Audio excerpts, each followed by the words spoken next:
après avoir recouvré la vue. Qu'est-il donc arrivé à Saül de Tarse? Il a dû se heurter à la grande difficulté des judaïsants, qui le traquaient et le suivaient partout, pour troubler la foi de ses convertis et détruire leur position en Christ. Ce fut de même le cas des croyants en Galatie, qui avaient tendance à déserter, s'ils ne l'avaient déjà fait. Sur ce point, il soulève une fois de plus la question entière quant à ce qu'est un chrétien, et la concentre sur ce qui s'est passé sur le chemin de Damas. La lettre aux Galates peut en réalité être résumée ainsi. Un chrétien n'est pas quelqu'un qui s'abstient de faire ceci, cela ou autre chose, parce qu'il lui est interdit. Un chrétien n'est pas du tout quelqu'un qui est gouverné par les choses extérieures d'une forme de vie, d'un ordre, d'un système légaliste qui dit « tu dois et tu ne dois pas ». Un chrétien se définit dans cette phrase « lorsqu'il plut à Dieu de révéler en moi son Fils ». Ce qui est une autre façon de dire « il a ouvert mes yeux pour que je voie Jésus ». Les deux sont la même chose.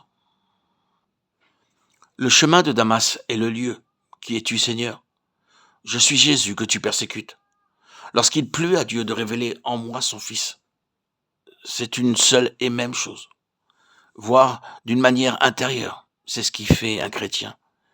Dieu a fait briller la lumière dans nos cœurs pour faire resplendir la connaissance de la gloire de Dieu sur la face de Christ. 2 Corinthiens 4:6. Dans nos cœurs. Christ, ainsi transmis et révélé à l'intérieur, c'est ce qui fait un chrétien. Un chrétien fera ou ne fera pas certaines choses, non pas sous l'ordre de quelques lois chrétiennes, pas plus que juives, mais conduit intérieurement par l'Esprit, par Christ dans le cœur. C'est cela qui fait un chrétien.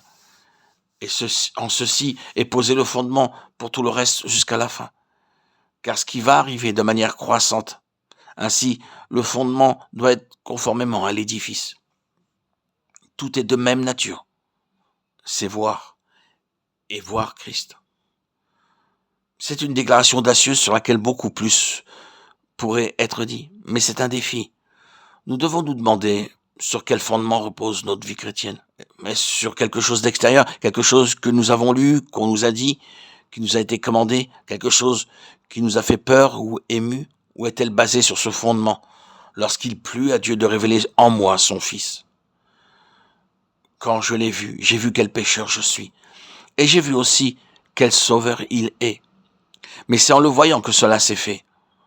Je sais, ceci est très élémentaire pour une conférence, pour une méditation, mais des fois il est bon d'examiner nos fondements. Nous ne les quittons jamais. Ce n'est pas en nous laissant tout cela derrière que nous atteindrons la maturité, deviendrons des gens merveilleux. Tout est d'une pièce. Je ne veux pas dire que nous devons rester toute notre vie dans les choses élémentaires, mais nous portons le caractère de notre fondement jusqu'à la fin. La grâce qui a posé le fondement placera la dernière pierre avec acclamation de grâce. Grâce. Tout sera la grâce de Dieu. Ouvrons nos yeux.